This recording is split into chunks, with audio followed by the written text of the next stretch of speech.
concurenții. Mai există o farfurie cu 19 puncte, deci asta înseamnă că e tot pe locul 3. Iar asta este farfuria lui... E foarte greu pentru că Gina privește pe fiecare în parte, nu știi, înseamnă că zice de tine dacă se uită la mai mult, adică să întoarce privirea. Și pe aceea... Ionuț. Ce ai gătit, Ionuț? Ca probă creveți, am făcut taliatele cu creveți și sos thai și am avut niște bavete primăvera. Cine ți-a dat creveți? Doamna Michi. I-ai și tu să română? Da. Ai mulțumit? Da. Să iei un buchet de flori. Deci nu vine să cred. El a avut elementul impus creveți și n-a luat notă maximă. Am vrut a dat creveți. Ce să fac eu? Ce putere am eu să-i spun doamnei Vârtop nu da creveți? Trebuie să-i spună să româna că uite l-a ținut în concurs. Mergi în bucătărie. Ai grijă, Ioana. Ai grijă. N-ai cum să-i dai creveți. Cred că lui Michi îi place de Ionuț. Și Ionuț, săracul, cred că s-a simțit depășit de situație, dar îmi place că s-au îmbrățișat măcar.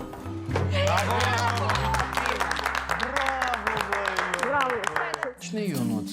Băiatul ăla slab, nu? De la Bonte. E ceva bolangiu, le-am intrat după tine. Nu mai ești chiar așa de bun? A avut noroc cu ingredientul, atât. Și cu toate astea, uite, a patra farfurie, că al treilea am fost eu. Vezi că am același punctaj. Chiar dacă am avut același punctaj. E sumin. Dar vedem. Ei bine, acum trecem la farfuriile de 17 puncte. Unul din concurenții care a obținut 17 puncte la ambele farfurii este... Bucă. Spune ce ai gătit. Care a fost tema ta, de fapt? Ca să arunci după mine. Scuze. Și ce ai mai avut? Și cine ți-a dat mărul? Mușcat de Loredana? Lasă mă rog, ce ai mai avut? Ce ai gătit pe lângă? Pastă primavera. Tagliatele. Alea la spital? Da. Ia-ți mărul și fugi. Ia-ți mărul și fugi în bucătărie. Da, tu ai avut mărul mai bun decât cealaltă pastă, Bucă. Ai făcut paste cu ingrediente impus mai bune decât ce ți-ai ales tu să faci. Incredibil.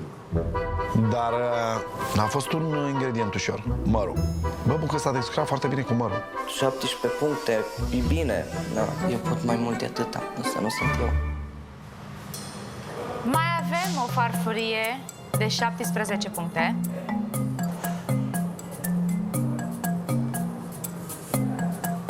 Și farfuria asta este a lui Andrei.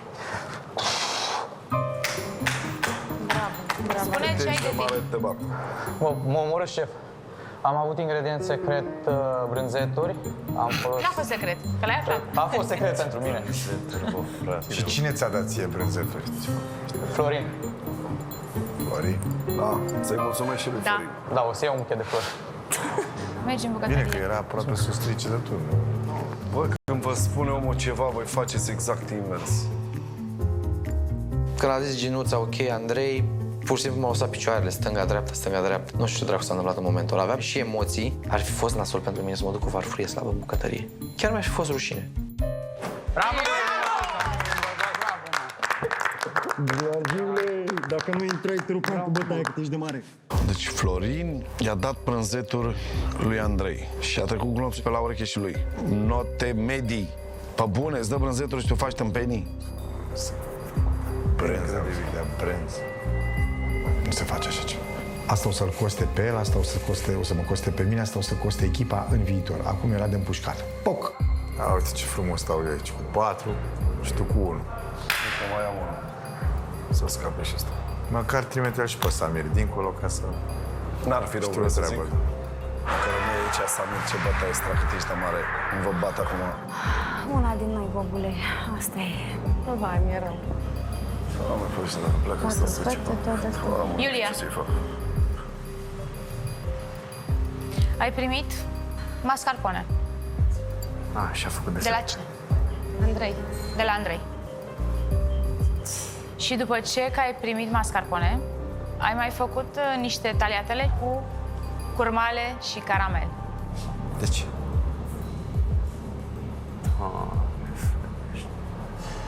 Dar te-au salvat, Iulia. Mamă, soară. Mergi în bucătărie. Băi, fraților, Uite, îmi veniți înapoi că vă omor. Cu mâna mea. te omor.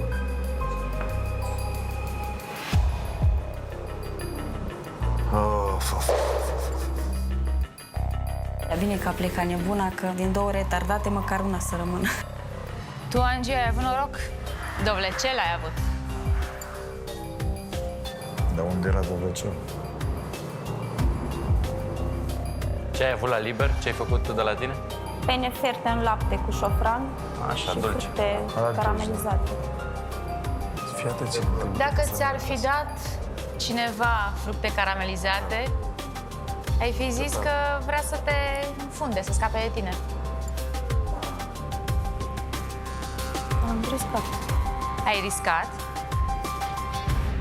și te-ai salvat. Mergi în bucătărie.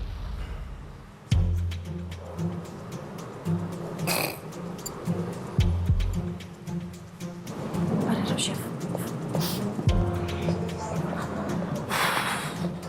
A 4-a probă, al 4-lea duel, a 4-a oară când mă reîntorc în bucătărie.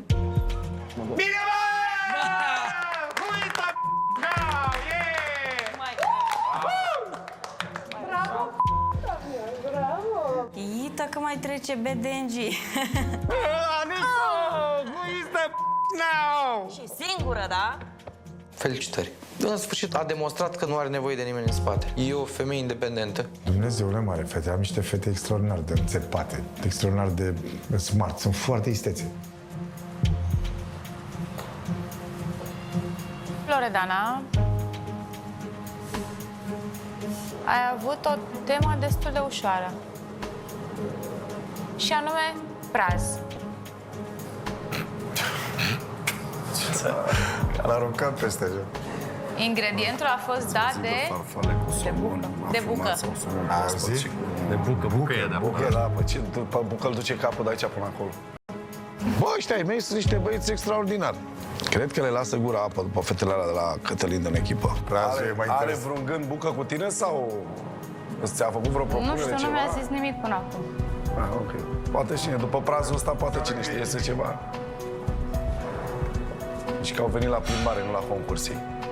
Ce hai să fim noi băieți buni și să le dăm ce e mai ușor să gătească. Samir a dat dovlecel. Greu, dovlecel, greu. Poate îi place de Angie. Nu? Te omor. Mama, am o stare ca și cum îți dă unul în cap așa cu piciorul. E foarte, foarte greu. Loredana, ești salvată. Mergi în bucătărie. Mulțumesc. Mamă! Nu cred.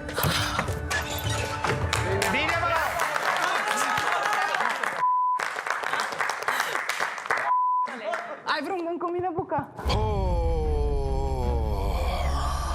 Ultimii doi, Samir și doamna Michi de la Cătălin. E groasă treaba și acum... Iar dintre cele două farfurii, Cum am simțit? Foarte liniștită. Pastele ce le-am făcut chiar au fost foarte gustoase.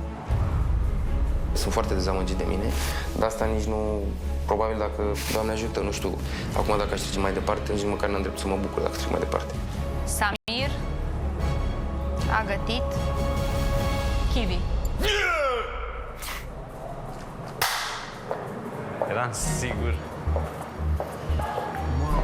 Eram sigur. Ești salvat, Samir. Bă, dar cine ți-a dat kiwi, mă? Angie. Angie. Tu vezi ce rele au fost, mă? Și ăștia dorm pe ei, dorm în ghete ăștia ai mei, mă? Ai mei dorm în ghete, mă? Dorm pe ei, dorm în picioare. Da, mă, dar și doamna aia, cum să-ți facă vinetele alea, mă, frate. Nu, dar nu mă interesează, mă, cum a făcut.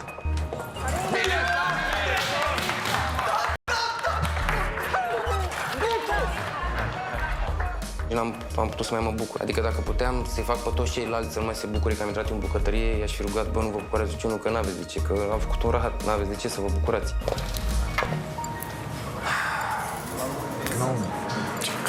De doamna Vârtop, de Michi, sincer îmi pare rău, nu știu ce o să creadă ea sau ce nu o să creadă. Nu am niciun sentiment. Chiar sunt liniștită că plec acasă. Da, am vrut să plec acasă. Mi-aș fi dorit, dacă tot ți-ai fi dorit să pleci, măcar să fi plecat mult mai târziu.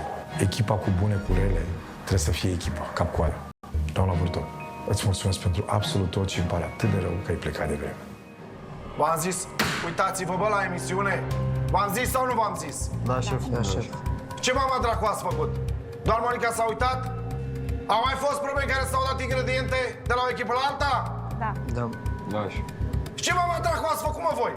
Deci de acum încolo, dacă mai vine vreo probă în care trebuie să faceți schimb de ingrediente, vă rog eu frumos, asfalt să dați. Hârtia de la ciocolată, nu ciocolata. Bucă doar vrăjeală și atât. Samir doar vrăjeală și atât. Cosmin, dau tot ce pot, câștig. Andrei se poate?